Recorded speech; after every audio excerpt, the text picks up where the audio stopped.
All right. Well, I am not going to introduce Susan because she likes to make up stuff about herself. So I'm 25. I just started working. Oh, they get laid off.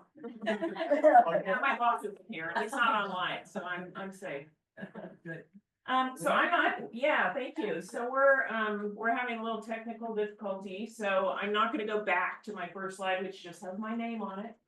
My name is Susan Riemer. I work with the Oregon Fish and Wildlife Marine Mammal Project, and I've been working with the department since 1985 and with the Marine Mammal Project since 1990.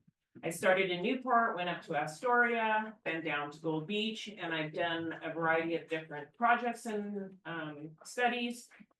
But primarily what I do is population assessment work, strandings, and outreach. And then also, but my main focus is the prey of seals and sea lions. So I was asked to talk to you a little bit about, pinnipeds in general. And, I would assume a lot of you already know some of this information. So anyway, just gonna go on through it. First of all, the Marine Mammal Protection Act, which a lot of people are familiar with, is a federal act put into place by Congress in 1972, protects all marine mammals from any sort of disturbance or harassment. It doesn't matter if it's a whale, dolphin, porpoise, seal, or sea lion, status of the population doesn't matter. They're all protected basically equally under the act. And it's very restrictive, managed by the National Marine Fisheries Service and NOAA. It was put into place because of potential depletion with human activities back in the 70s. And so at that point, the states had management authority and they basically said no more. So no state has any management authority over any marine mammal. They're all under the federal government. Any work that we do, we have to have permitted through the National Marine Fisheries Service. So for me to even go collect scat and bump seals off of a hull out and collect scat, I have to have a permit. I can't even say, could you go do that for me? I have to actually be there. We have specific people named. We have to turn in CVs and all sorts of stuff to get these permits. They're usually for a period of 4 years, and then we redo our permits. So in the other, Endangered Species Act, which people have heard about, we don't have any ESA listed pinnipeds in Oregon. So all of our populations are healthy and stable here. We do occasionally see Guadalupe fur seals, which are species that breed in Mexico. And now with, we think probably climate change, we're starting to see those animals show up on the beach. They are threatened. And so they fall into a different status for us than our regular species that we see under normal circumstances. Most whales are listed under the Endangered Species Act, most of the large whales, with the exception of gray whales. So they were listed as threatened for years and delisted. And we do have a population of about 300, what we call resident, well, not really resident, but what they call them, I guess resident gray whales from Northern California up in southern part of British Columbia. And they spend the summers here, and there are a few at Cape Arago that we see. And so, but again, gray whales not being listed, but all the other ones are listed under the ESA as well as the Marine Mammal Protection Act. So ODF&W, which is the project I work with, we monitor populations of seals and sea lions coast-wide. We do food habit studies, we tag and mark pinnipeds, and we do stranding and some health studies as well. I don't know how to forward this without my mouse, so bear with me. Okay, so that's federal regulations. So aside from federal regulations, we have some situations here in Oregon that afford more protection for animals and their habitats. Again, the MMPA, any disturbance, I already kind of described that. So, but most of our haul outs, our offshore haul outs, are all the rocks and islands in Oregon, or most of them are under the Oregon Islands National Wildlife Refuge, which is managed by the U.S. Fish and Wildlife Service. Those properties are all off limits for access. So you can't go climbing around on the rocks. The reasons for that is, protection of those fragile habitats, disturbance of seabirds and mammals. And so those areas are all protected. Something that's recently come up are drones, and it's really popular with people. It's an excellent scientific research tool for us. We get very good photographs and much better counts from drones. Probably about 5 years ago, Oregon State Parks put in a restriction on drones, so you cannot launch. The wording of all these permits and restrictions are all kind of strange. Nobody owns the airspace, right? Except I guess the FAA. So nobody can control the airspace, but people can control the launch space. So Oregon State Parks, which includes most of our beaches, which we're fortunate that we have, all our beaches are public, we have public access, and a lot of those are in state parks. So there's no drone launching from any state park property without a research permit. So you have to, which we also have to get. So we have a scientific research permit. We can currently only launch from 5 parks at the moment. And we had to put in for those, give the reasoning, what we're gonna do. And then drones are also restricted from U.S. Fish and Wildlife Service, launching from U.S. Fish and Wildlife Service. So out here at Coquille Point, there are signs that say no launching of drones. And drones, used properly are great. Like I said, they're a great tool. We have restrictions in height. If we have an actual disturbance of a marine mammal or even seabirds, we have to stop, bring the drones in, and we're done with that. So we try very, very hard not to have any sort of disturbance, because we don't want to have that tool taken away from us. But people like to fly drones, and they tend to fly a little maybe too close to things. Seabirds can be disturbed very easily, and once seabirds get disturbed, especially during the breeding season, predators come in. It's sometimes the nesting site. So that's why U.S. Fish and Wildlife Service doesn't want any flying over those rocks as well. We also have height restrictions on our fixed wing flights as well. So Oregon, different than California and Washington, we don't have any rehabilitation for pinnipeds in Oregon. So when we have animals on the beach that are sick, or they're, sitting on the beach waiting for a female, or maybe even abandoned, elephant seals, we don't do any rehabilitation. We don't have any facilities for that. We don't support it. It generally doesn't work that great with pinnipeds. They habituate to people very easily. It's hard to walk away from an animal on the beach. I completely understand that. I've done it hundreds of times. And, but it's just not something that we support in a normal situation. The beach is part of these animals. It's their home. It's where they live. They consider the beach just an extension of where they are. So, the only time we would consider any sort of rehabilitation is in a human interaction situation or an entanglement. And so if an animal's entangled and we can actually get it, then, we might do that. Euthanasia is something that people, think about with sick animals, oh, it's suffering, let's euthanize that animal. Drugs are basically what is required. And once you put drugs into an animal, especially like a big California sea lion, it's now basically a contaminant. You can't, a vulture comes down and eats that, it's going to get drugs in its system.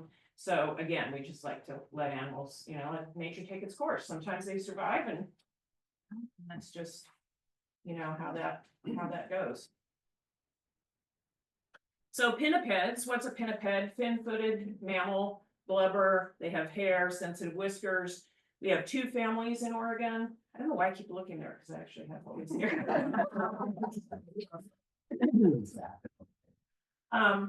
So 2 families in Oregon.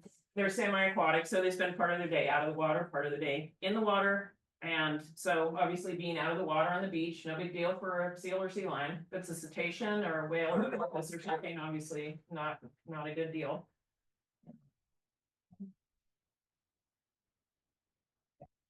So the seals are in the family Phociidae. They have no external ear flap, so they have just like a little hole that you'll see.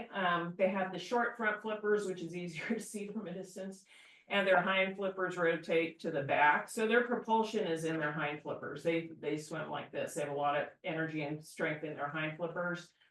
They can't like lift their full chest off the ground, but they can get their heads up, and they kind of harumph along like an inchworm sort of on the beach. And we're home to 2 species here in Oregon, Pacific harbor seals and northern elephant seals. Okay. So Pacific harbor seals, I'll start with, they're found in most bays and estuaries along the Oregon coast. And, also on these offshore rocks and islands. I took this picture at Cape Arago. And, so those animals are residents, so they're found year round. They don't move around a lot from their specific haul outs. There's like 50 different haul outs for harbor seals on the Oregon coast. And they tend to stay in that general area, near shore 3 miles or so on a variety of fish and cephalopods. And but they don't do a lot of traveling outside. They're not like, you wouldn't necessarily find an animal from Cape Arago. You might find it in Coos Bay, but you're probably not going to find it all the way up in the LC or somewhere like that. So they pup, like I was hearing sorry, I was frantic. I didn't hear that whole introduction of what's going on, but yeah, seal pups are we're gonna start seeing that. We've seen them as early as Valentine's Day. But generally those animals are premature. So now we've got April and May, we've got pups coming. And the female will have 1 pup, and then she will nurse that pup for 4 to 6 weeks, and then it's considered weaned. So it's a weaner, and on its own, is not connected to that mom anymore. Generally, the weaners will stay in the same area to haul out with all the other animals, the other pups, the adults, whatever. They'll stay in the immediate area. They always have spots, so we have dark on light, dark animals light spots, light animals with dark spots, just a variety of patterns, but they always have some kind of spotting. So that's another good way to tell them from elephant seals. There's no sexual dimorphism in harbor seals, so there's no, the males aren't larger than the females. They might be slightly larger, but they're all around 250 to 300 pounds. So there's not, you don't get these giant males like seals. Just my segue into elephant seals. So Cape Arago, the only place in Oregon where there's breeding of elephant seals. So amazing place. The only place you can really go and see elephant seals. So they're there almost all year round. They're not always hauled out, of course, the tide's high or whatever. But when people ask me where to go to see pinnipeds, I always send them to Cape Arago because, that's the only place you can see all 4 species, which is really cool. So there is an upbreeding site there.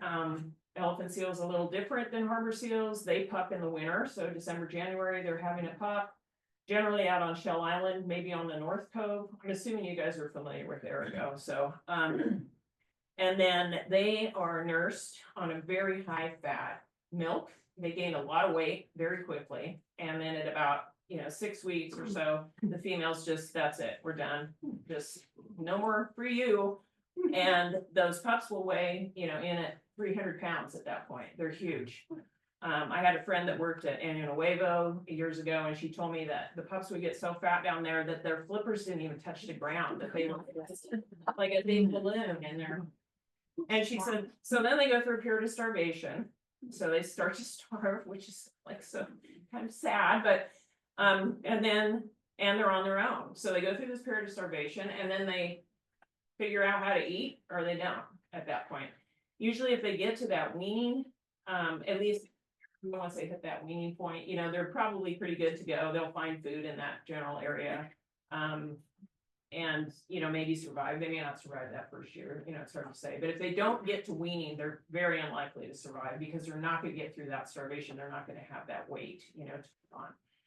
Sometimes, I know in California, they find the odd elephant seal here and there because they have a lot more animals down there, and they'll pick them up mid starvation point, and then they feed them and let them go again. And they basically have to kind of start all over again. And then, but sometimes they're just in a bad area. California's just got more people. The beaches are not public. There's just a lot of, activity and stuff down there. Again, we don't pick these animals up. So, this particular animal, is probably getting ready to go through a molt. This was at Cape Lookout. So it's just, we get calls about these animals. We go out and look at them, see how they're doing, make a note that they're there. We like to keep track of where elephant seals are. We're not really sure where all of them are coming from or going to. Like I said, we only have Cape Arago for us for breeding. The closest rookery to us is the Kings Range, which is down off of Northern California. It's an increasing population of elephant seals, and that's that whole population is monitored by Humboldt State University staff there. So they tag animals and mark them and, do things with them down there, keep track of how many are born. Sexual dimorphism in elephant seals, big time. So you got 4,400-pound males, 1,300-pound females. The adults generally spend about 9 months of the year at sea. These animals are pretty solitary outside of the breeding season. So, like I said, you see like an animal like that, or even the pups, they'll be alone. They don't have, there's no mom waiting for them. They're not, they're not going off to the haul because we don't really have any here. So once those pups wean at Arago, they do kind of tend to stay around the area. I've seen them up on Shell Island. I've tagged some animals there. And, they'll hang around for a while, but then they all kind of disperse, and whether they come back there or go somewhere else, we don't know. And elephant seals don't have any spots, more of a, you can see a little point on this guy. Even the females have that sort of more pointed nose. Their eyes are just huge and black, almost. I mean, they're so sweet. I love elephant seals, actually. Another thing that they do is they throw sand on their back when they're hot. So they'll do this, and you'll see them at Arago. It's fun. You can see them throwing that sand, and you'll get just that arch of sand as it's going over the backs of them.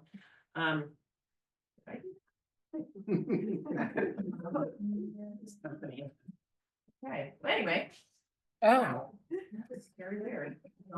yeah, you did that. I did. I know. Great, well, okay, some artwork for you. I'm saying, we have so much trouble, if I try to do it, we're toast. Okay, we'll move on to sea lions. So Odoridae is the family for sea lions. They do have the external ear flap. That one blue line almost pokes at that. What is that? This thing. We're not doing it. I don't know what's happening. So we have long front flippers. Their hind flippers rotate forward so they can lift their chests up off the ground. They do that sort of walking along. 2 species in Oregon. We have Steller sea lions and California sea lions. Both these species are very vocal and do a lot of barking and growling. I love this picture on the bottom because it's just cracking up. Those are Stellers that female's just yelling at that other one. It's trying to ignore her. Okay, so Steller sea lions on the left, and we have the largest rookery of Steller sea lions in U.S. waters south of Alaska. That's a mouthful. At Pyramid Rock, right off of Gold Beach. There's about 1,800 Stellers out there and about 1,000 pups born there a year. Steller sea lions, we have 4 rookeries in Oregon and the Northern California. So there's, in Oregon, we have Rogue Reef off of Gold Beach. We have Orford Reef off of Port Orford. And then the only other rookery we have is up at 3 Arch Rocks off of Oceanside on the northern coast. And then what I consider our 4th in California, off of Crescent City, and that's St. George Reef. So that's out by St. George Reef Lighthouse, about 6 miles offshore. Pupping in June and July, 1 pup to a female. They have their pup and then breed quickly after that. The males come back in April. They set up territories and have a whole deal where the males will, I don't really want to call it fight, but they have some sort of behavior that they go through where they, with another male, and then it's strange to watch because they'll be, pulling each other all around the rookery and having this big long production. We used to have cameras out there we could watch live, which was really cool. And then they'll just turn around and one faces this way and one faces that way, and they'll be this far apart. And it's like, sweet, we're good. And it's like, wow, that was a lot of work, for that little whatever. So they set these territories up, and then they have a harem of females that they breed with each male. Males are breeding at around 11 years old. Their adult male California sea lions are about 2,200 pounds. So they're very large. And females are about 800 pounds, 700-800 pounds. So they're about the size of an adult male California sea lion, Steller females. So they have this 1 pup, and then they stay on the rookery, usually leaving sometime around the end of summer, first part of September. The pups will stay with the females for a year. in most cases. A lot of times they'll come back to the rookery with that pup. 9 months is probably kind of an average for how long they stay. There's a big die-off after birth, about 50%, we use about 50% of the pups on the rookeries for whatever reason. But once that female's got that pup, then you got separation or, sharks or who knows what could cause mortality at that point. But this is another reason why we don't do rehab. So with sea lions, because they need their mom to learn how to be a sea lion, we don't know how to be a sea lion, so we can feed them and, keep them in captivity. But it's, we can't make up for that mom teaching that animal how to feed, interact. They're so social. There's so much social activity between all the animals. And they learn all that from their mom in that first year and how to behave basically and feed. So one thing, I did some work at Cape Arago for a couple of years. I was flying some drone surveys for almost a full year, looking at numbers of animals and different things. But one thing that was really fascinating to me, and I didn't actually know was going on, is that in September, about September, August, September, when so all of these rookeries to the south, those are the big rookeries for this, US population. That's the majority of the animals. And so those animals, then those males take off and they go back up to Alaska or British Columbia up north, the big breeding males. The younger males will kind of stay around sometimes, but so these females with these pups go to Cape Arago.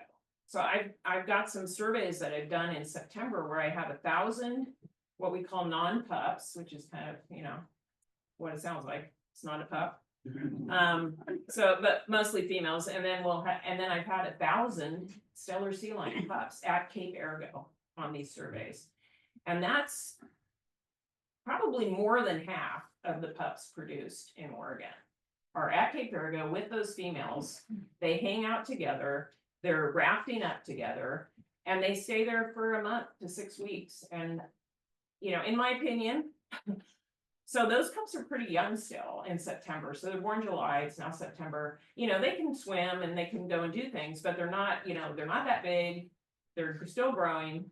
And I think Cape Arago is just a spot where they go and they can establish, these behaviors, these relationships with other pups and whatever. And so it's so important. That site is, as close as it is to shore, it's really important to these animals. And where those females and those pups go, like I was there just 2 days ago, and I think I saw 2 pups and 2 females nursing for Stellers.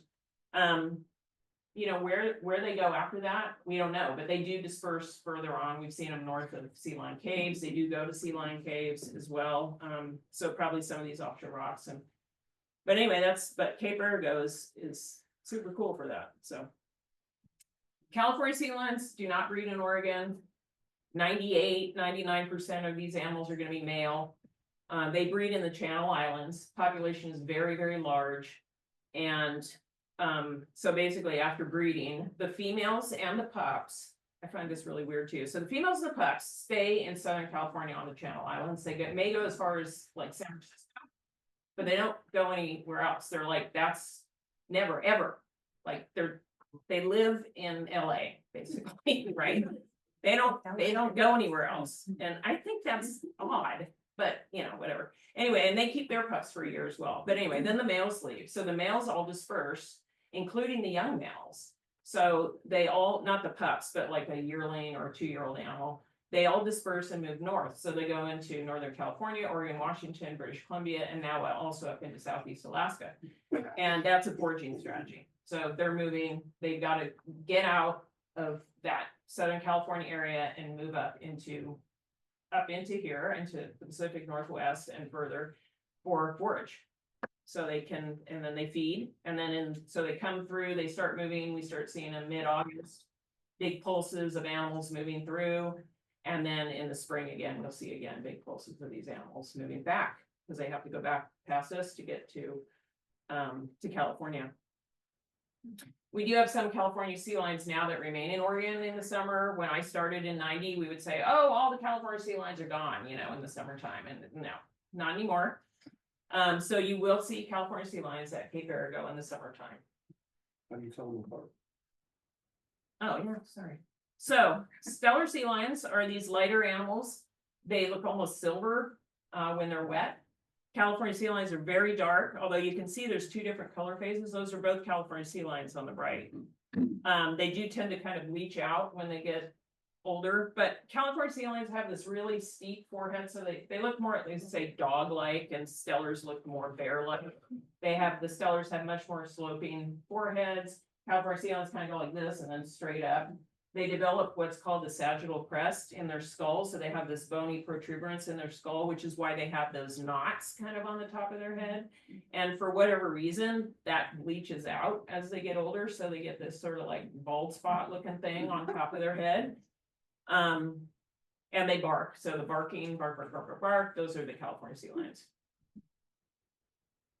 And Stellers. Growl, okay.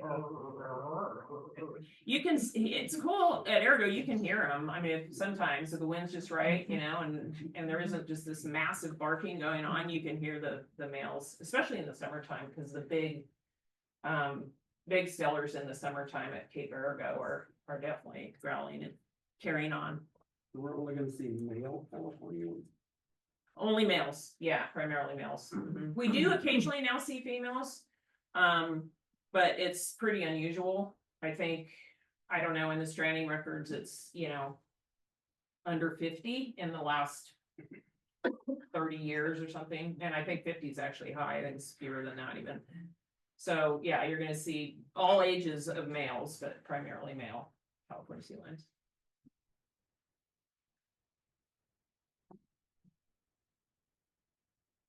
Population estimates, so Pacific Harbor seals, again, resident population, we flew a survey in May of 2024. And our all age count for harbor seals along the coast, 13,700 animals. That includes 20% of those were pups. And I have the Cape Arago and then the Bandon count. The Bandon count includes Coquille Point and also Bandon Marsh and kind of some areas around here. You know, when we fly aerial surveys, it's hit or miss. We don't fly on the weekends. We try to avoid, you know, like a holiday, because you get people on the beach, they bump the animals and then we don't get a good count, but we know what to expect, we know where the haulouts are. And so, you know, if we have some site that, you know, should have 150 and then we, you know, we'll try to refly it, or we'll go in with a drone, or we'll supplement that survey with another. We try to fly, so it takes us 2 days to fly the entire coast because we have to go on the low tide. And we try to fly 4 times, so 2 full coastwide surveys, which with the weather, as you can imagine, and just the tides and plane issues and all that, we were lucky to get one, and it was a very good survey. We did write an Oregon scientific bulletin on that survey that's available to the public. California sea lions, this 257,000 animals, non-pups. And then 47,000 pups born on the last survey. And that survey, I think, was in 2000. Actually, it wasn't the last survey, but the last survey they used. And the next stuff was, I think, from 2016 or. So you can see that population's huge. I mean, there's no way that all those animals can stay down by those rookeries, which is why these males dispersed. I think my count for Oregon seasonal animals is probably kind of on the low side. And that range is there because, you know, in the wintertime, we don't have all the animals moving through. So we used to survey in the fall and the spring, try to catch the biggest pulse of animals. And there have been times when, you know, there have been 5,000 California sea lions at Cape Arago, you know, and it was in the winter. There was some weird thing that happened some number of years ago, and everything emptied out of California and all the animals came up here and north. And so we had these really high numbers. Steller sea lions, California, a total of 3,000, and then over 1,000 just at St. George Reef. And that's why, you know, we consider that population as part of this Oregon Northwest population. We are planning, so we have 4,900. Washington, really not very many. And that population with the pups is just starting to kind of get going. Alaska, 16,500, and then British Columbia, you have 12,000. These are this is the eastern, what they call the eastern stock. So there's two stocks of Steller sea lions. There's the western stock, which is the Aleutians. Those animals are listed as endangered. That population declined by over 50% back in the 90s, or they caught it then, and so that we did some genetics and studies in cooperation with Alaska and National Marine Fisheries Service and established that genetically that the eastern stock is this California to Southeast Alaska population, and then that western stock is different. They're actually larger too. Those western animals are quite a bit larger. I was gonna say something about St. George Reef, and now I can't remember. Oh, I know what I was gonna say. So we have marked animals at Rogue Reef, or not at Orford, but at Rogue and St. George Reef both. And what we've seen with that marking, and also why we include St. George Reef, is because we have a lot of movement back and forth. So we've seen our marked animals breeding at Orford Reef. We've seen them at St. George Reef. We've seen St. George animals at Rogue Reef, Orford Reef.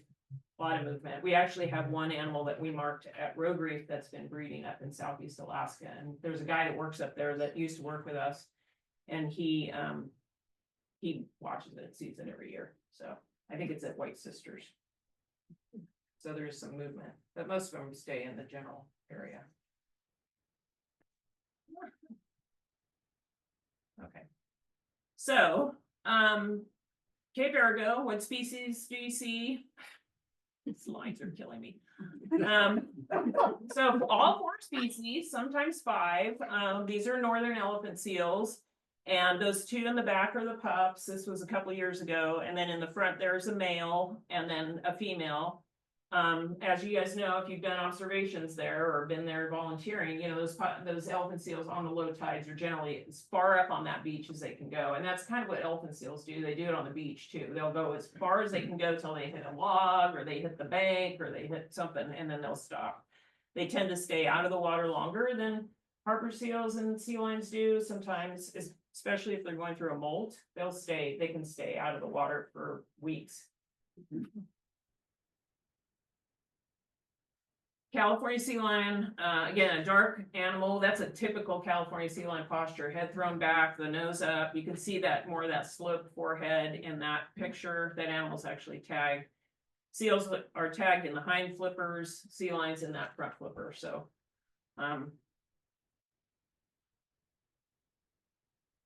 harbor seals, spots, rocks. Again, the hind flipper is going towards the back, just like those elephant seals, not able to lift up.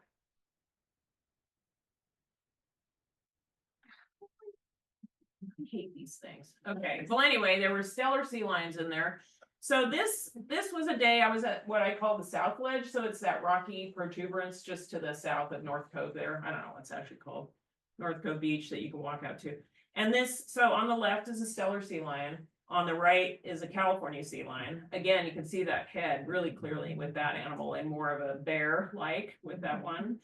The animal on the left is just a young male. So that animal's maybe 1,000 pounds. That California sea lion is full grown. So there's quite a difference in size. And then between the 2 of them is a northern fur seal. And that animal's full grown. It's going through a molt, so it looks kind of wonky. Very long whiskers, pointy nose, obviously smaller. So we do occasionally have 5 species of Cape Arago.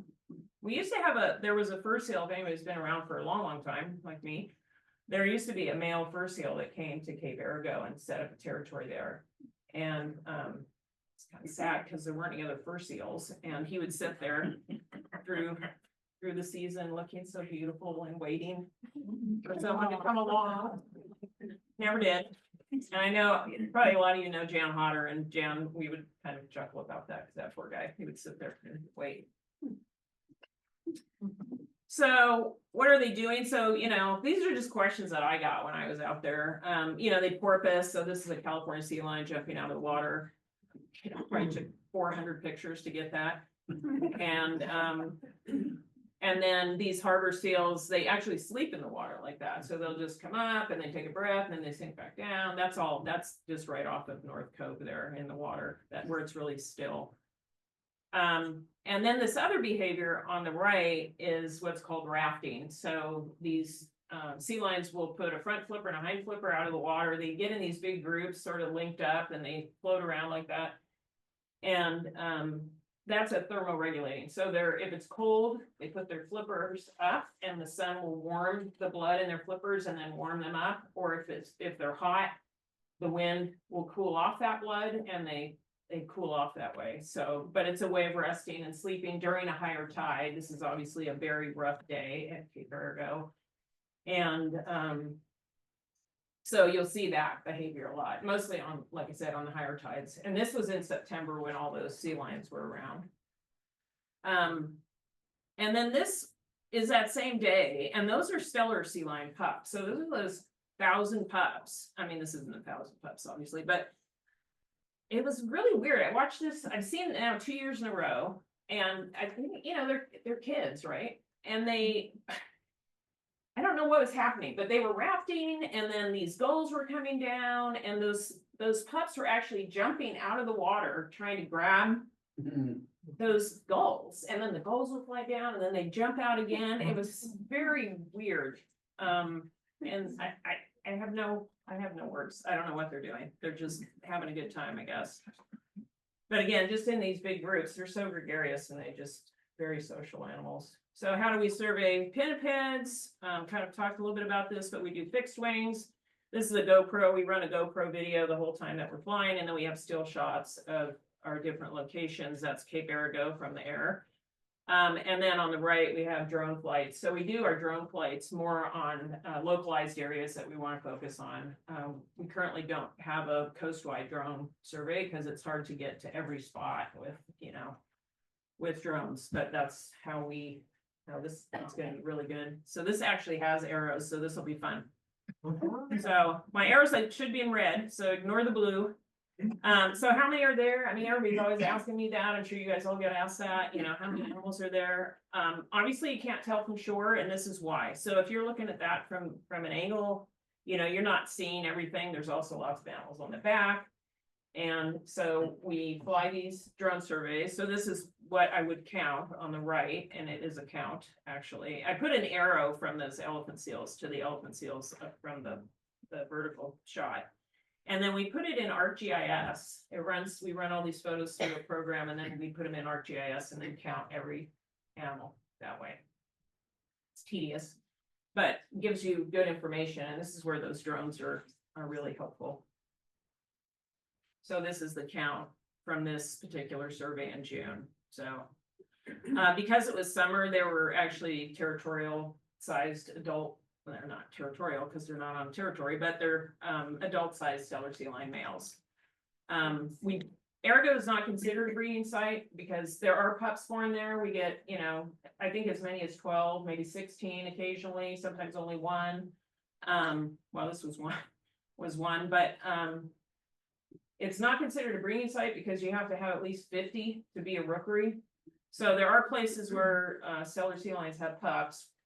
Cape Arago, Sea Lion Caves, they also have, they might have 6 to 10 maybe. Tillamook Rock, Lighthouse Rock, that's a site that we think is building, but again, still not considered a rookery. So we do see, sea animals along the coast in different spots, but focus on mostly on the rookery sites for the aerial surveys. Although anywhere where there's big numbers of sea lions like this, like when we're flying a Steller survey, even though it's not a breeding site, we would definitely survey this and do counts on it because there's obviously animals there. So I get really excited when I find poop on the beach or on rocks, clearly. It's me. And that's my posture. My daughter can speak to that. I've done that in Alaska. I've done it on the Columbia River. I, just hold up a bag of poop and I take my picture. It's like all I have for my entire career. It's like 5 pictures like that. So I process scat and collect scat. We're collecting one of our a gal that used to work with us collecting harbor seal scat and Steller sea lion scat at Rogue Reef. And then I wash the material through a series of sieves. And then I identify all the bones. So I've identified or gone over 11,000 scat samples in my illustrious career.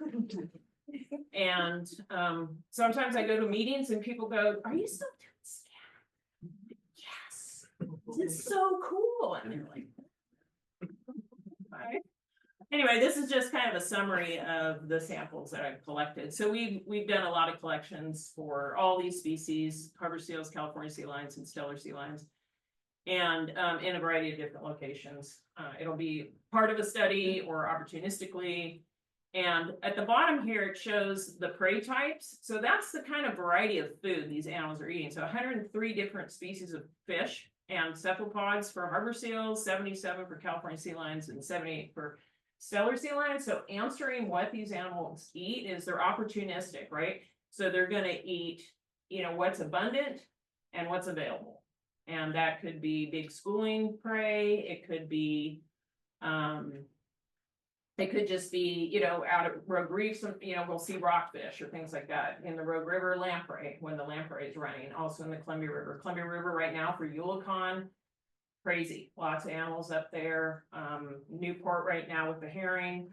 So they're good at finding food, and they eat, a variety. This yellow box on the side is my, I have a comparative collection of fish skeletons, and that I've collected over the years, and then otoliths, and those are, I have 120 different species of fish. Are you finding an increase like in plastics? I have not seen plastic, no. I know that they are seeing that with seabirds. What's an otolith? An otolith is an ear bone, so these are some otoliths here on the right. Rockfish. Okay, so these are otoliths. Rockfish and English sole. These are actually my comparative photographs of my comparative collection.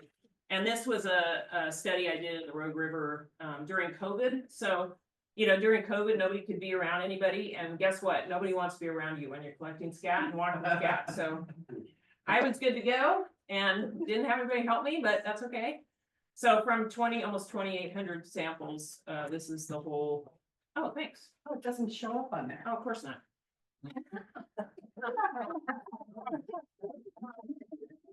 It's all good. I'll just draw some more lines and let's make it even more fun. I'm so afraid to touch this right now. Anyway, this was what I found. We did earlier collections back in the 90s, so I'm actually in the process of writing a paper up comparing those two, but there's really not a lot of difference. Harbor seals do tend to eat a lot of flatfish. That's kind of their thing. The LC, we've done a lot of work in the LC, and which is the second largest population of harbor seals outside of the Columbia River. And if you've ever driven over the Walport Bridge on a low tide, it is loaded with seals, and it's really cool. Actually, if you park on the south side and you walk across to the middle of that bridge, you're basically standing over them, and there will be 500 harbor seals right here in the sand, which is pretty cool. But again, you can see there's a lot of flats in there: Rex sole, slender sole, Dover, sandhead, English. I'm the queen of flatfish identification. There's some salmon. Obviously, these animals do eat salmon. They eat adult salmon. They eat juvenile salmon, given the opportunity. Again, they're opportunistic and they want to survive. So as much as, people tend to say, well, all they eat is salmon, or they're eating all the salmon or whatever. They do eat salmon. The problem they have with salmon, especially sea lions, and seals do it too. They are large, right? And they have to bring them up to the surface. They shake them around and break them and make a big production of, oh, look at the salmon, and everybody fishing is like, great, thanks. Whereas a lot of this other stuff, they're just eating underwater. So you never see, you don't see it. So that break and tear that goes on, not to their advantage. It's interesting, the lamprey, such a big part of their population. Well, there's a big run of lamprey in the Rogue River. Not in all of these systems, but the Rogue has, like, you'll see osprey just picking off lamprey just right and left, and river otters and all kinds of stuff. But yeah, and when those lamprey are coming in, it's almost exclusively lamprey in their scat. So, and all these collections I did in the Rogue, if you're familiar with the Rogue, were down in the lower part below the bridge is where all these collections were made, because that's where all the animals fall out. So, and I collected in like 5 different locations. And that was also every month. So multiple times per month, every month for like a year and 3 months or something like that. And I was working with the district trying to, because they were concerned about steelhead. So whenever they release salmon, they bring the trucks down, I was sampling. We were watching, trying to even, push it into that to see how much they would eat. And, my husband's a fish biologist since retired. And one of the things he's always shocked by is that there's, a couple 300 seals in that lower part of that Road River, and they're all eating all these flatfish. And he's like, where are they? Like, how can they support that? Like, it's crazy because there's a lot of animals, so, but there's some shallows and they eat outside the jetties, and I don't know, it's, oftentimes I'll come up with a fish in a system, and I'll talk to the district fish people, and they're like, I don't think we have that. So they're a good sampler of the marine environment. They give us information on fish that, we may not actually even have because we can't sample as well. So marking animals, so why do we mark animals? When I say mark, there's two kind of different ways, there's a number of ways. We do hot brand animals, which is not terribly popular. It is permitted under our permits, and the animals are under anesthesia, we have vets. We have like a take limit of about 2, and if 2 happens in an entire season, you're done. You just pack it in, you're finished. I think over the 15 years that we did work, we lost maybe 2 animals. We just had a great people coming. It was National Marine Fisheries Service. We had people from the Marine Mammal Center in Sausalito, which is a big rehab center and health research center down there, as our vets, as well as our state vet. And we appreciate these animals and everything that they are, and are very, very careful when we do work. We're not going to do work for no reason, and we're not going to do work that we're not going to continue, and we're not going to harm animals for no reason. So, but anyway, what those brands do is they provide a lifetime mark. So we can follow those animals for years, and we do. And we have partners all up and down the coast that send us resites of these animals. So it's to look at that our populations versus depleted populations, like we did with the Western population, some of that, they mark animals up there as well. We can look at age and growth and sex, movements. Obviously, we can find new haul out sites, male and female breeding age at return for pupping, observations at different locations. I put this one in, this 183R is like my favorite animal ever. So this is a male.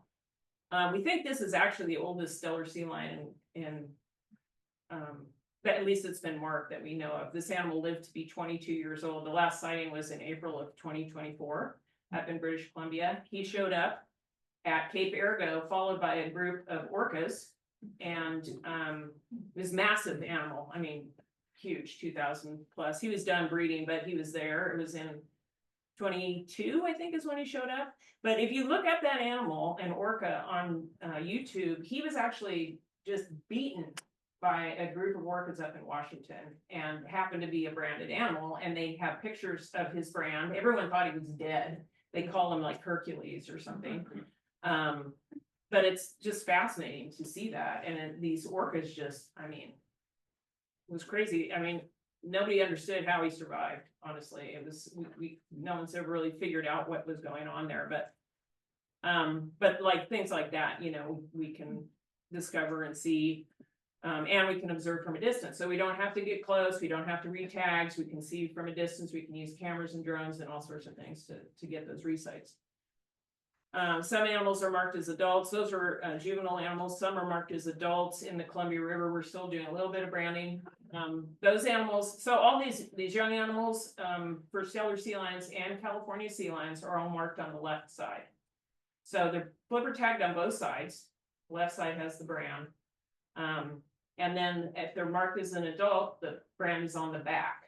So they're put into like a squeeze cage, and then they're marked on the back. So, and there's a variety of marks and letters and things, but they're across the back. And so, yeah, if you ever see those, I've gotten some from Gabe and, you know, others at Cape Arago and Sea Lion Caves and different places, you know, we wanna see those. We wanna know about that animal. And then we do spot tags, which are satellite tags in the Columbia River. There's a project currently going on with us in Washington Department of Fish and Wildlife. And we're learning a lot about California sea lion movement. So California sea lions in the Columbia is where those tags were put on. They were tested for leptospirosis and other samples were taken for different health purposes. And then we put these spot tags on and found that a lot of these animals go up into British Columbia and spend the winter up there. We're assuming, oh, they're in the lower Columbia, they're gonna hang out in Columbia, they're gonna go up to Bonneville Dam, they're gonna eat salmon. No, they just leave and go elsewhere, a lot of them. And then we see if they come back to the Columbia like this time of year for smelt, which is a huge attraction for marine mammals. Flipper tags, elephant seals. I've seen Año Nuevo, King's Range, and Farallon animals all at Cape Arago. Color, you're not going to probably get a number off of an animal, but if you see an animal tag and you see the color, I can tell you where that animal came from.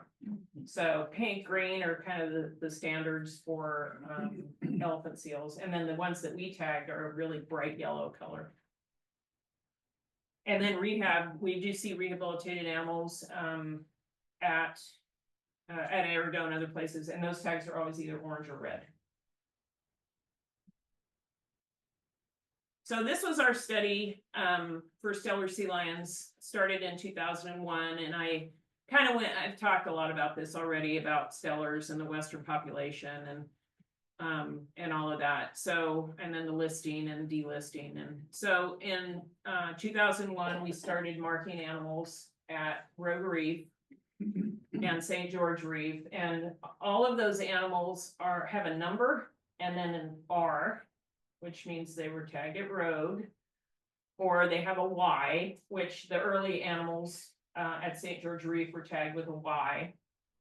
And then we stopped branding it at St. George because it was just too dangerous to get on and off the rock and get all our equipment up and all the people. And so then we do have some Y animals that came out of Rogue as well. And if you see an animal and you tell me the number, I can tell you everything I know about that animal.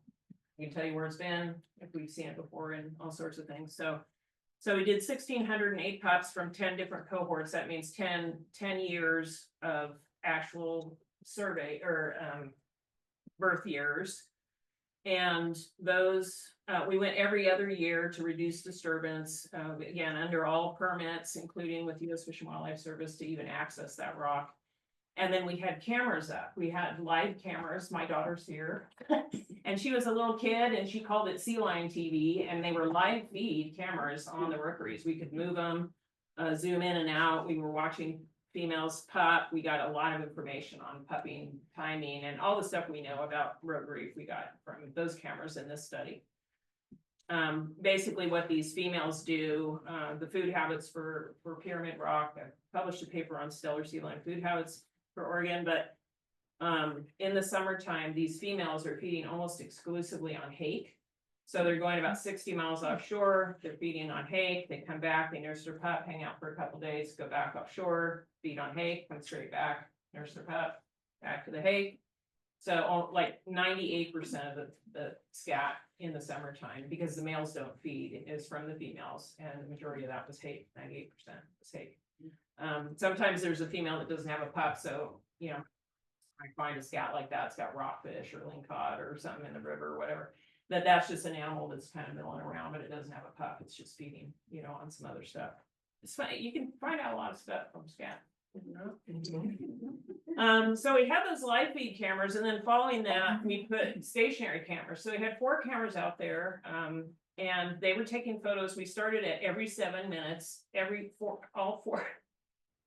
Imagine that. Every 7 minutes, they were taking a photograph of the rookery. And this is another one of my super fun jobs. So I got to go through all of those photographs. So I counted them, 123,035 photographs I went through. And I had to find these brands and circle them and anything else that was weird. So that was a lot of work, but really, you know, that's the kind of effort we put in for, you know, once we mark an animal, because it's our responsibility. So anyway, this was a really interesting study. These animals, like I said, are still out there. So we're continuing to recite those. Oh, this is my tail of two sea lions. So these two sea lions are Steller sea lions born in 2013 at Rogue Reef. And they were both sighted at Cape Arago. So this is a little hard to see, but I mean, for me, yeah, whatever. Anyway, 388Y. So this is not the only photo I had of this animal. It did actually turn and I picked the Y up. So you can see the 388 and then there's a Y over there. It's a male out on Shell Island. So this animal was a male pup, marked in 2013, resighted 11 times between 2014 and 19. All of the resights were in British Columbia, Canada. So it didn't come down here. And that's pretty typical for male Stellers. Like when they're young, they just leave. They're not going to come back down here. They can't hold the territory. There's no point. So they just stay and up in Canada and Alaska and Washington. And, sometimes they'll come down. So in 21, this guy was what, 9 or something? 8, whatever. He came back to Rogue Reef and was at South Seal Rock. And if you're familiar with Rogue Reef, South Seal Rock is the rock that's just to the south of the main rookery or the main complex. And again, very typical. So he came back as a younger animal, probably got on the rookery early, tried to, pretend maybe, this year, no. And so he ends up on the outskirt rocks. So that's kind of standard. When they start getting close, they're going to be outside these rookeries, but they can't hold that territory. So, but they'll stay in the area. Then in June of 23, I saw him at Cape Arago. I took this photograph. And then in July of 24, when we were doing our boat surveys in the summer and our drone surveys, I found him at Rogue Reef holding a territory as an 11-year-old male. And this is 320Y. That's you can see that one a little better. So female, same cohort. So she was marked the same year, resighted 14 times. So this animal was weird. So she stayed with her mom for 3 years. So she came back to Rogue. So she was marked in 13. She came back in 14. She was still nursing on the rookery. So no pup, just her. And then she came back in 14 or 15 and also still nursing.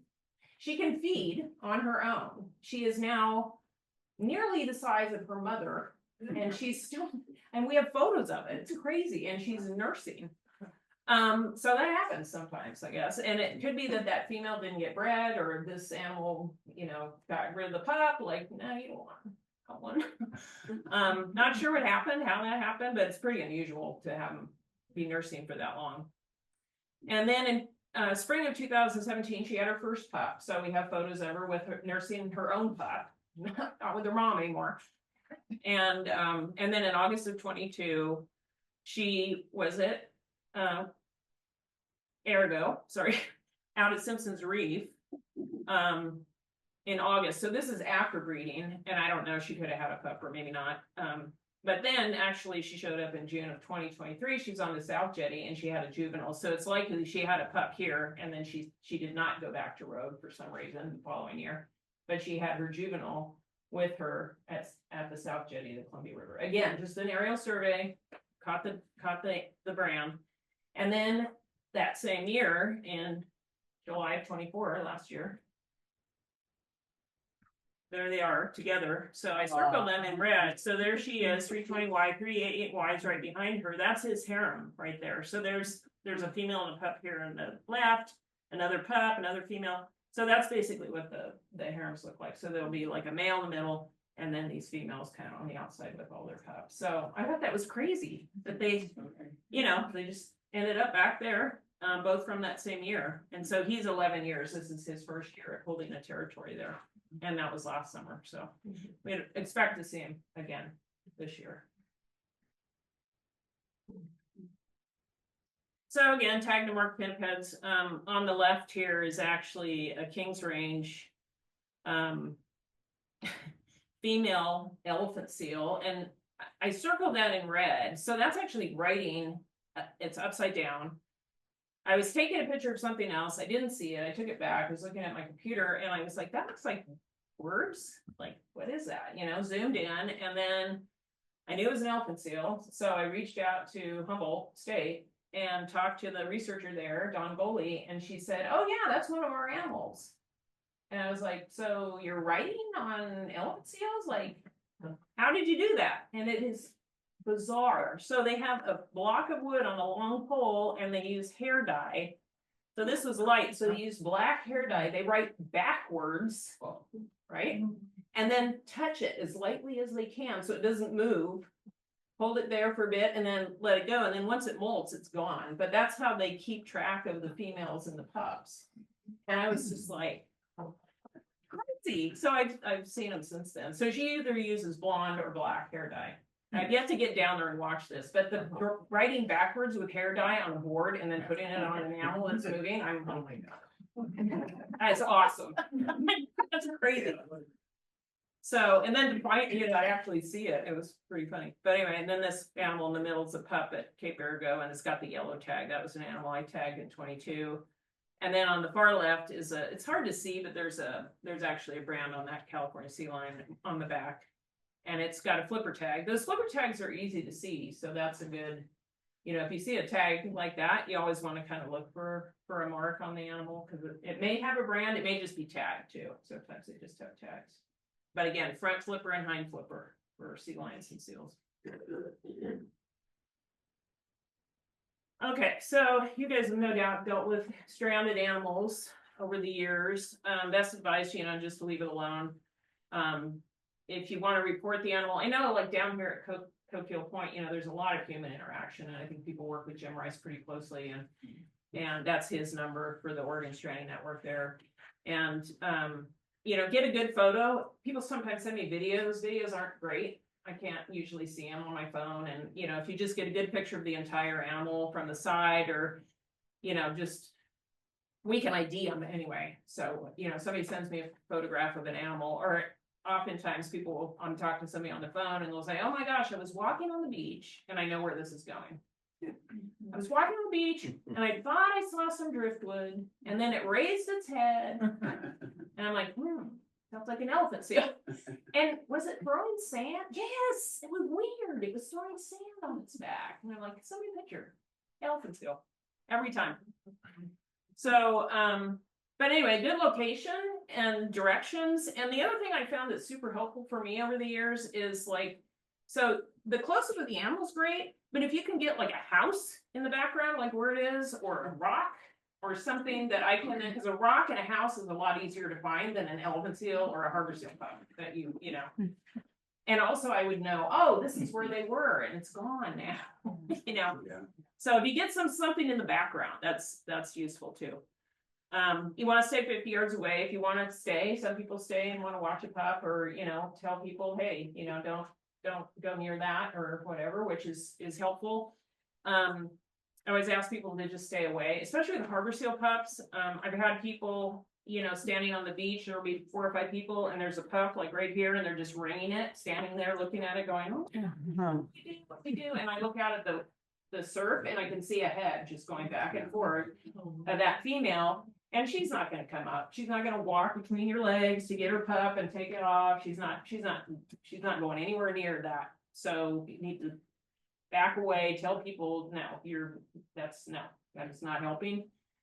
And then keep dogs on a leash, obviously, around animals, and then watch out for the surf. So this is a humpback whale in the surf at, is that just north of Port Orford? I can't think of the name of that park, but that's probably 40,000 pounds of rotting whale, and you really don't want that rolling on top of you or your dog or anybody.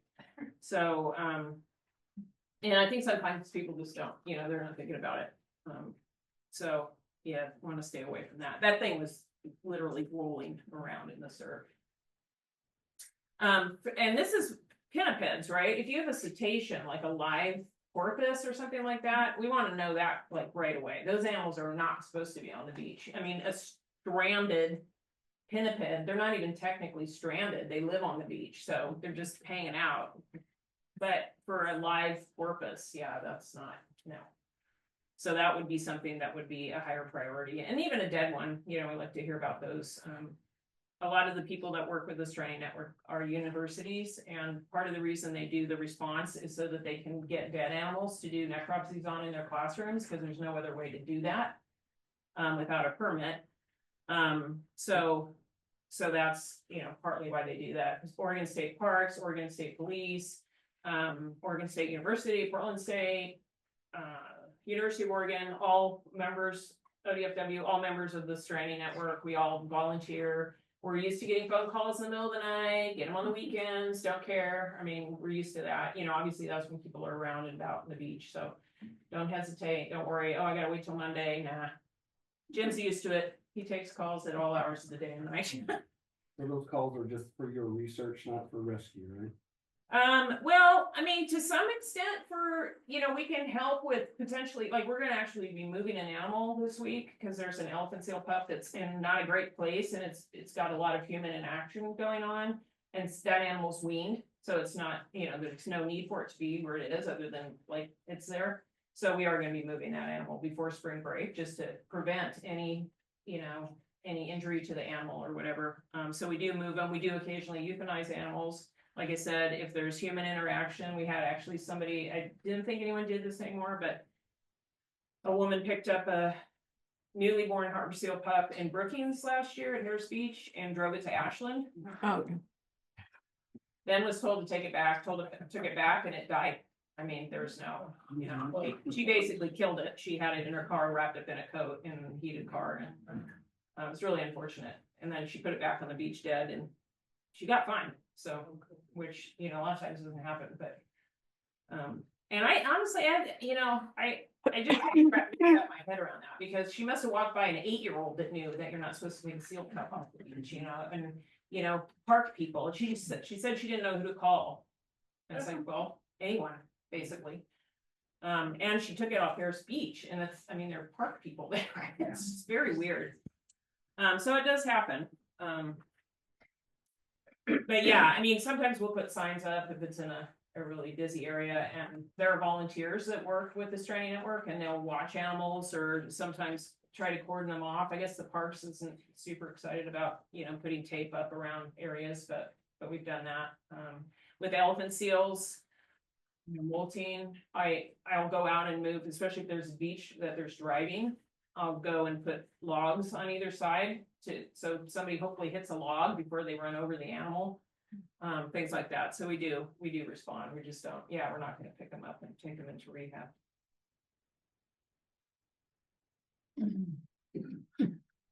Thank you for coming.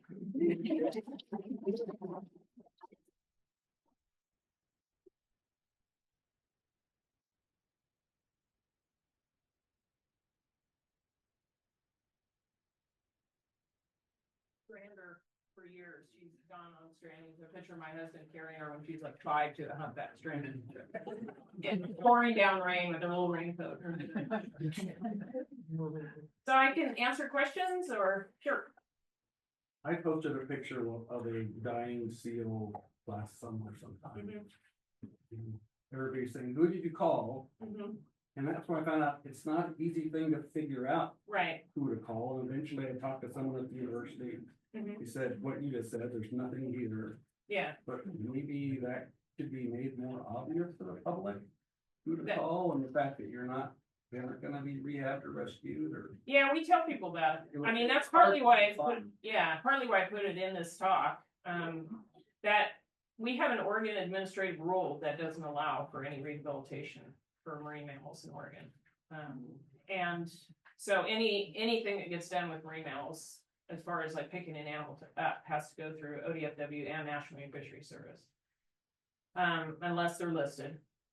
But so yeah, that number, that 270 number is the stranding network number, but for years we've had the state police hotline, so 1-800-452-7888. We've used that forever. And that's what people have used. I think what's happened over the years is we used to put out a lot of pamphlets. We used to go to hotels along the coast, tell people, this is who you need to contact. But yeah, I hear that a lot. Like, I didn't know who to call. I called like 9 people before I got to you, things like that, And it is, you know, any ODF&W office is a good contact, state parks, everybody knows. Everybody, I don't mean the public, but everybody that's, you know, parks or state police, sheriff, local law enforcement, most of those people know to call the Stranding Network, NIMS, or ODFW or something like that. But I know it's, you know, it's not always obvious. Yeah, I'll take that advice and, Hold on, please, and you know, that made your day before. well, that's what you're gonna get, yeah. Nobody referenced that Stranding Network thing. Oh, yeah, I don't Steve, think the information was widely dispersed, you think. yeah, yeah. Well, when I talk to people, I'd give them the whole story. If you'd have gotten to me, I would have told you that, and I can give you my card and you can just call me directly if you want, if you find another animal. Cause it is, and sometimes it's hard, right? I mean, you're standing there, the animal might have been abandoned by the female or it's been moved. You really don't want to be moving pinnipeds around, especially pups, seal pups, you know, and it's not this whole bird thing where they smell something and then they won't recognize it. Because we tell people to take them back. If anybody says, oh, I have it, it's in my car, I took it to I had my daughter again. We chased some woman down the street in Gold Beach that we were called about picking up a seal pup in the river in Gold Beach, right off the spit there, and followed her right to the police station, took it from her and took it right back. And that one survived as far as we know, but, so you can take them back, but yeah, sometimes they're not. And the thing about elephant seals too, like, have you ever seen a molting elephant seal? I mean, the first one I saw, I thought it was dead and made my boss come look at it with me because they look terrible, but most of the time they do survive. So Steve used to get a lot of calls to call the C number, because we have volunteers that work with the marine mammal stranding that we contact, and they go down and measure and they'll take it from there. So, might be enough. Yeah. You have a question from the chat. Is there a cold brand? And if so, what is the difference between a hot and cold brand? What is the largest sea lion raft you've seen? And Steller sea lion raft you've seen? Thank you. I don't know of a cold brand.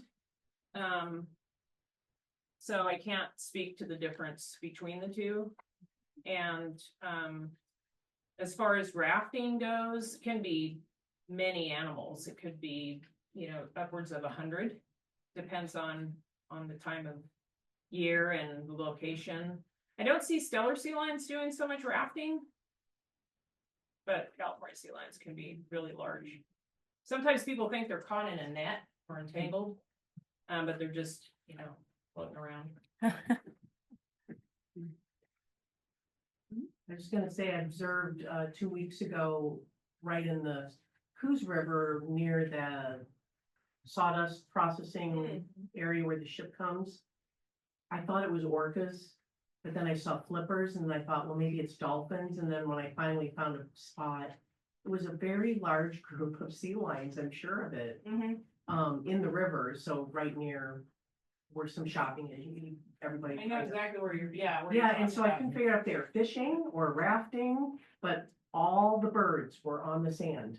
Oh, Like interesting. all the cormorants, all the gulls, funny. they were all on the sandbar, like they were not gonna be in the river, they were just, Oh, interesting. so I don't know. well, It I seemed like think they were rafting, only because they Yeah. were all together, but yeah, well, in Coos Bay right now, there's herring running. And I actually had a report of animals in that same area you're talking about, like a group of about 30 California sea lions. And yeah, if you're seeing them doing, like, they're feeding Yeah, on something. I figured the cormorants didn't want to Yeah. get caught in the Maybe, fight. or they were full, maybe, Yeah, maybe because, they were yeah, full. because they don't actually, yeah, they don't eat birds. I mean, they do, I guess. I think Stellers have been known to eat birds, like small seabirds, but I don't think a cormorant. Not inadvertently, like when they're scooping up a mouthful I guess and the bird is going after, you know. possible. I guess it's possible, yeah. I mean, it might not be the safest place to start. Yeah, no. Uh-huh.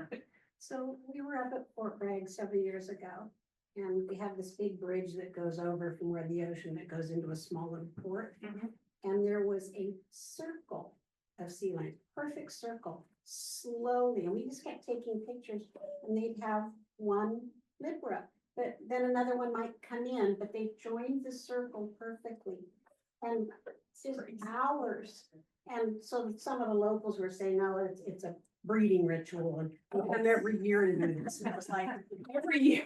remember that, Susan? And it was, I mean, just a perfect circle, nobody in the center, Yeah, and it was just slow, that's funny. a fin up, and so we were like, I mean, obviously, we'd never seen anything like that. Yeah, I've never seen anything like that So you either. think I don't that's- think it's not a breeding ritual. Yeah, so still, they were probably either. Yeah, pulling just- or wanting to Just do rafting, so. yeah, just rafting, and somehow they were, connected somehow, if they, maybe that flipper underneath somehow was, I don't know. Yeah, it was.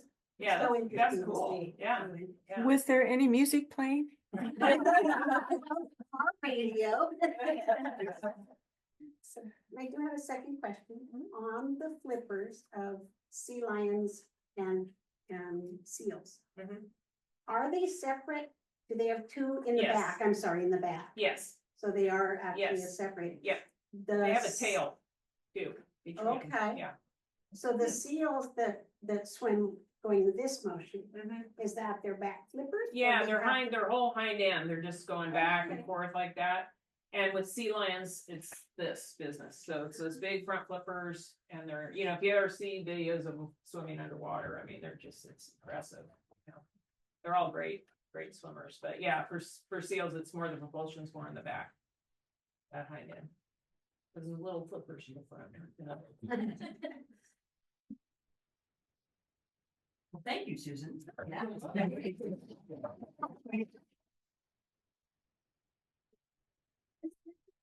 Of the upcoming days, come help us watch whales, hunt for whales, March 22nd that week, from 10 until 1 o'clock, we'll be on, Taste Rock.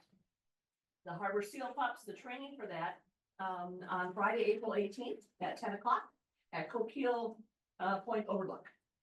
And then our next, gathering is April 26th at 10 o'clock, and we're actually gonna have a panel, discussing a variety of things at that point, so cool. We have the Fall Beach cleanup too. Okay, you wanna talk about that? Steph? Well, it's just that we're gonna be stationed at the little shelter here next to the park, and we'll have, we're doing this in collaboration with Sol, and we have the bags to pick up. You have to register, you can go online and register. And I guess Steve will be putting out a advertisement. What's the date of that? 19th of April. April So 19th. I'll be over at that little shelter from 10 to 1, but hopefully you'll have it. Thank you. We'll see you on the beach. Or above the Thank beach. you, and thanks you guys, I appreciate all the work that you do with volunteers and all of that, I think education is so important and. Really, I've met a lot of you out at Cape and it's just awesome, so thank you so much for doing that, I really appreciate it. All kinds of yummy refreshments over there. Fish, rabbits, and stuff. They're just awesome. Yeah. Yes, we're gonna sure. Oh, yeah.